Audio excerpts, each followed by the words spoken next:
2021년 11월 12일 우리에게 주시는 하나님의 말씀은 마가복음 11장 23절로 24절까지 말씀입니다. 내가 진실로 너희에게 이르노니 누구든지 이 산더러 들리어 바다에 던져지라 하며 그 말하는 것이 이루어질 줄 믿고 마음에 의심하지 아니하면 그대로 되리라. 그러므로 내가 너희에게 말하노니 무엇이든지 기도하고 구하는 것은 받은 줄로 믿으라. 그리하면 너희에게 그대로 되리라. 아멘.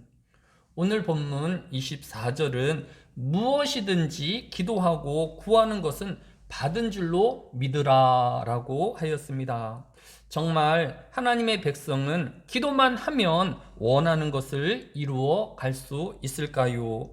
구약성경 역대상 4장 10절에 보면 야베스가 이스라엘 하나님께 아뢰어 이르되 주께서 내게 복을 주시려거든 나의 지역을 넓히시고 주의 손으로 나를 도우사 나로 환난을 벗어나 내게 근심이 없게 하옵소서 하였더니 하나님이 그가 구하는 것을 허락하셨더라 라고 하였습니다.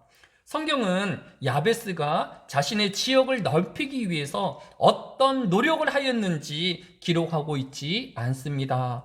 또 성경은 야베스가 근심과 환난에서 벗어나기 위해 어떤 노력을 하였는지 기록하고 있지 않습니다. 다만 성경은 야베스의 기도만을 기록하고 있을 뿐입니다. 그리고 그 기도의 결과는 하나님께서 야베스의 기도의 내용대로 다 이루어 주셨다라는 것입니다.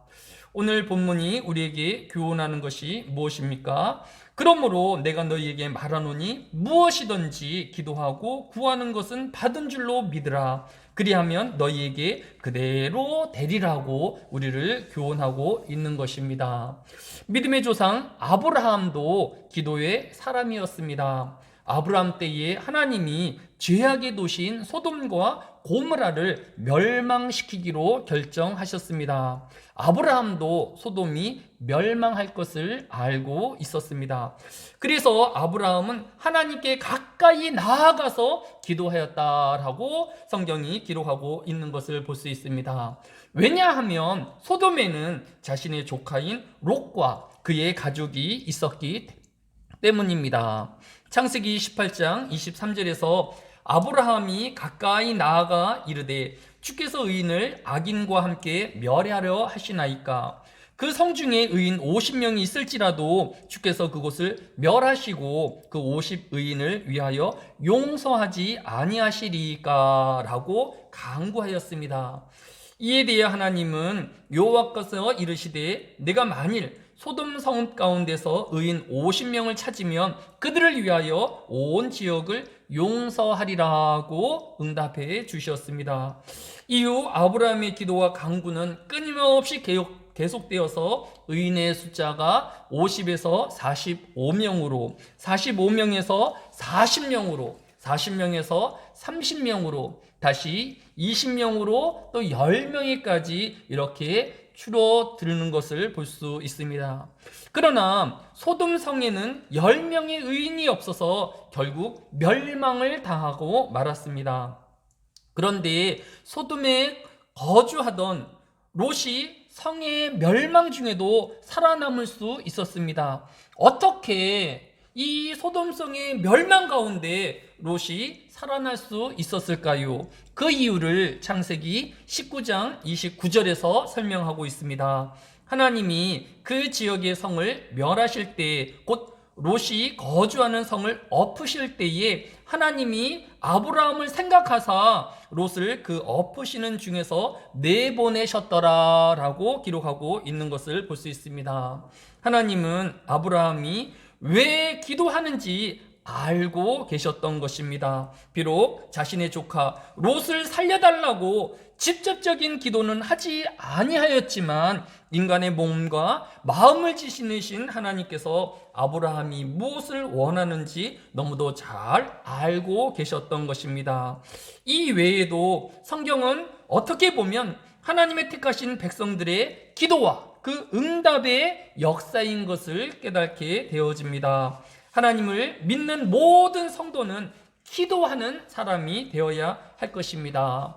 오늘 하루 우리에게 다가올 수많은 일들을 우리가 다 알 수 없을 뿐만 아니라 또 그 해결책도 알 수 없을 것입니다.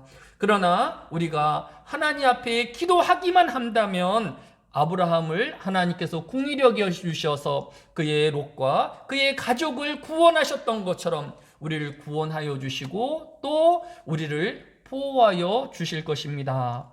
야고보서 5장 16절에 보면 그러므로 너희 죄를 서로 고백하고 병 낫기를 위하여 서로 기도하라. 의인의 강구는 역사하는 힘이 큼이니라 라고 하였습니다.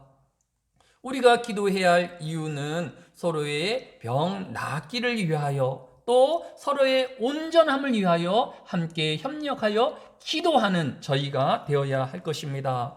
또한 예레미야서 29장 12절로 13절에 보면 너희는 내게 와서 부르짖으며 와서 내게 기도하면 내가 너희를 들을 것이요 너희가 전심으로 나를 찾으면 나를 만나리라 라고 하였습니다.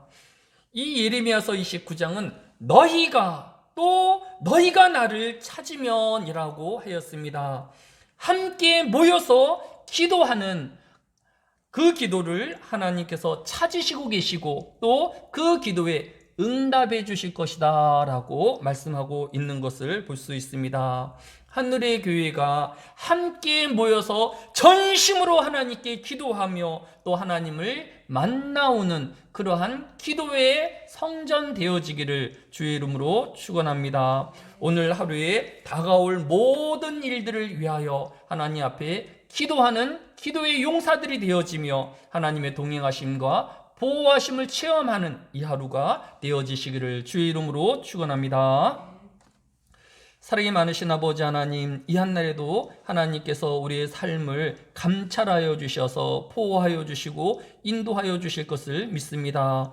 우리가 하나님의 섭리를 다 깨달아 알 수는 없지만 기도하는 주의 백성의 삶을 하나님께서 보호하여 주시고 선한 길로 인도하심을 고백하는 이 하루가 되어지게 하여 주시기로 합니다. 온 하늘의 성도들이 주의를 준비하게 하여 주시고 또 하나님께서 우리에게 베풀어 주신 은혜를 헤아리는 시간으로 가득 채워가게 하여 주시기로 합니다. 특별히 가을을 맞이하여서 결실 있게 하여 주시고 우리의 삶에 주의 영광의 결실들을 맺어가는 이 하루가 되어지게 하여 주옵소서. 감사를 드리오며 예수님의 이름으로 기도드렸사옵나이다. 아멘.